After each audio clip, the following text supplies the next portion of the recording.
విన్నారు కదా సార్, ఇక్కడ 4వ పెళ్లి కూతురు ఆవిడ, ఈవిడ 3, రెండో ఆవిడ పుట్టింట్లో ఉన్నారు. సరే ఫస్ట్ పెళ్ళి ఇప్పుడు చిన్నప్పుడు జరిగిన దాంట్లో అండి, బాల్య వివాహం అది. సో ఆ ఫస్ట్ పెళ్ళి అలా జరిగినందువల్ల ఈయనకి పెళ్ళంతా అంత లైట్ ఉందేమో నాకు అర్థం కావట్లేదు. ఈ ఫస్ట్ పెళ్ళి సింపుల్ గా అయిపోయింది కదా, వాళ్ళు వద్దనుకున్నారు, వీళ్ళు వద్దనుకున్నారు, వాళ్ళు రింగులు ఇచ్చారంట, గయది ఇచ్చారంట, అవి ఇచ్చారంట, ఎవరి దాళ్ళు తీసుకొని వెళ్ళిపోయారు.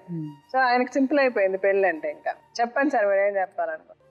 మేడం, ఇక్కడ చాలా పెళ్ళిళ్ళు జరిగినాయి, చాలా మంది కష్టాలు అనుభవిస్తున్నారు అనేటటువంటి సింపుల్గా మనందరికి కనిపిస్తున్నటువంటి వ్యవహారం ఉన్నా కూడా దీనికి బ్యాక్గ్రౌండ్ అసలు సైకలాజికల్గా ఇది ఎలా పరిగెడుతుంది అనేటటువంటి అంశాన్ని మనం తెలుసుకుంటే కనుక పెళ్లి చేసుకునేటటువంటి వ్యక్తి పదే పదే వెనక ముందు చూడకుండా ఎందుకు పెళ్లి చేసుకుంటాడు అన్నది మనకు అర్థమవుతుంది మేడం. ఇప్పుడు సింపుల్గా చెప్పాలి అంటే కనుక పద్మ, రాధ లాంటి వాళ్ళు ఉన్నంతకాలం మల్లయ్య లాంటి వాళ్ళు దొరుకుతారు, మల్లయ్య లాంటి వాళ్ళు ఉన్నంతకాలం పద్మ, రాధ దొరుకుతారు.